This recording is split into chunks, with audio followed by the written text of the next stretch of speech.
কলকাতার আর.জি. কর মেডিকেল কলেজে কিছুদিন আগে যে ঘটনাটি ঘটে গেছে সেটার জন্য আমরা সবাই শোকাহত, মর্মাহত। আমরা সবাই দোষীদের শাস্তি চাই।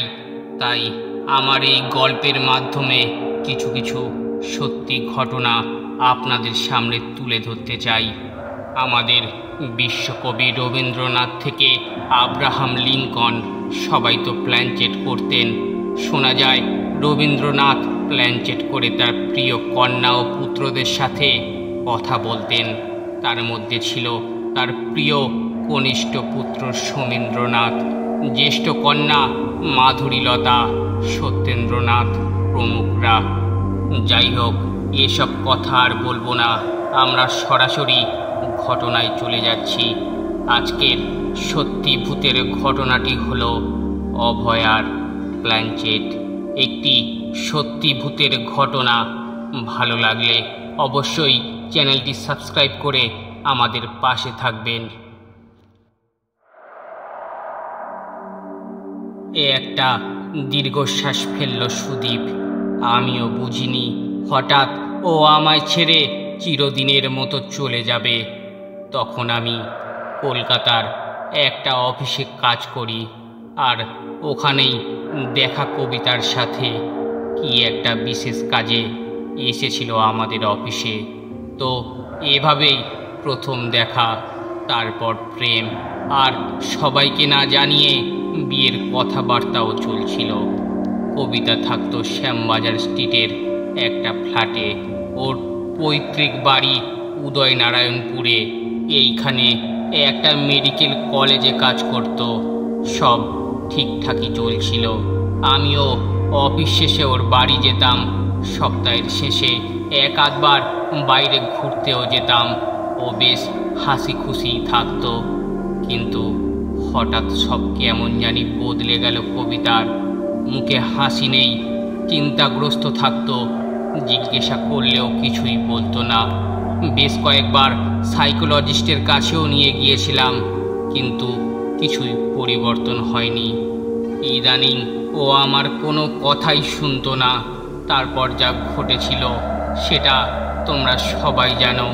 কবিতার মৃতদেহটা পাওয়া যায় বেসমেন্টের সামনে। পুলিশের অনুমান ছিল আত্মহত্যা। যেদিন ঘটনাটা হয় ও আমার ফোন করেছিল, কিছু একটা বলতে চাইছিল। শুধু আমায় বলেছিল, সুদীপ তাড়াতাড়ি এসো, আমার ভয় লাগছে। গিয়েও ছিলাম ওর মেডিকেল কলেজে, কিন্তু গিয়ে দেখি সব শেষ। কবিতার মাথা থেঁতলে গেছে, রক্তে ভেসে যাচ্ছে মেঝেটা। আমার মাথায় কিছুই আসছিল না, শুধু এই একটা কথাই মনে আসছিল, কবিতা তোমার এটা করা ঠিক হয়নি। তারপর পুলিশ তদন্ত শুরু করলো। আমায় ঘণ্টাখানেক পর জেরা করতে লাগলো। কবিতাকে নিয়ে হাজারো প্রশ্ন করছিল। তারপর বেশ কয়েকদিন কেটে গেল। আমিও সব ছেড়ে ছুড়ে কলকাতা থেকে একেবারে চলে এলাম এখানে। ওই অফিসের ম্যানেজারই আমার বদলির ব্যবস্থাটা করে দিয়েছিল। কিন্তু আমি আজও ওর মৃত্যুটা মেনে নিতে পারলাম না। ভীষণ মিস করছি ওকে। ও আমার সাথে জড়িয়ে গিয়েছে। একদিন অফিসের এক সহকর্মী রমেশ আমার প্ল্যানচেটের কথাটা বলল। সব শুনে আমিও রাজি হয়ে গেলাম।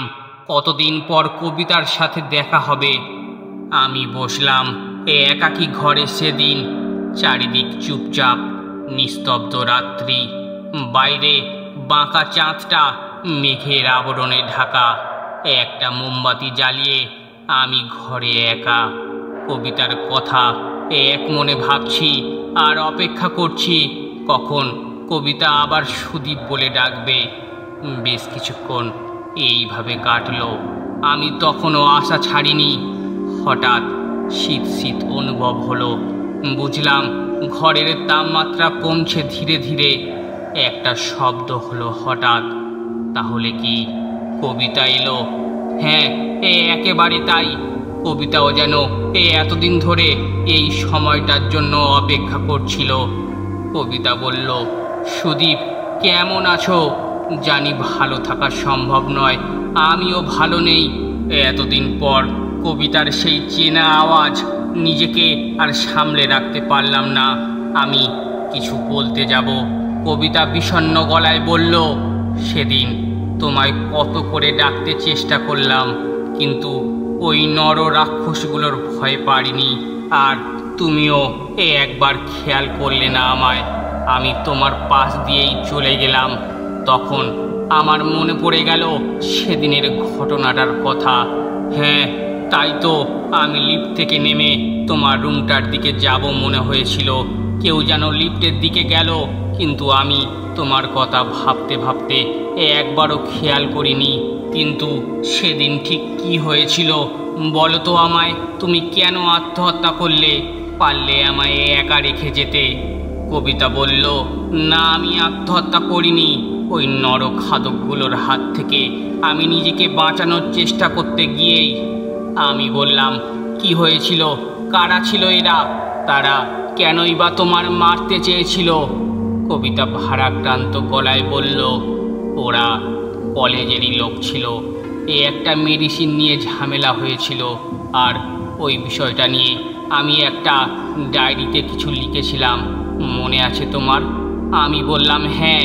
তারপর কি হয়েছিল? কবিতা বলল, তারপর থেকেই আমায় রীতিমতো হুমকি, প্রাণে মেরে ফেলার ভয় সব দেখানো হচ্ছিল। আমি তোমায়ও কিছু বলতে পারলাম না, আর ধীরে ধীরে ডিপ্রেশনে চলে গেলাম। কিন্তু সেদিন আমি তোমায় সব বলবো বলেই ফোন করে আসতে বলেছিলাম। ওরা আমার জোর করে বিছানায়, তারপর আমায় ছিঁড়ে খেলো ওরা। আমি ওদের হাত থেকে নিজেকে বাঁচাতে লিফটে করে নিচে নেমে তোমার কাছেই আসবো ভেবেছিলাম, কিন্তু তার হলো কই। কবিতাকে থামিয়ে দিলাম আমি। ভীষণ অপরাধী লাগছিল নিজেকে। মাথায় করাঘাত করতে লাগলাম, কেন আমি আগে পৌঁছালাম না? কেনই ওকে খেয়াল করলাম না লিফটের গেটে? এই ছিল ঘটনাটি ভালো লাগলে অবশ্যই চ্যানেলটি সাবস্ক্রাইব করে আমাদের পাশে থাকবেন। ধন্যবাদ।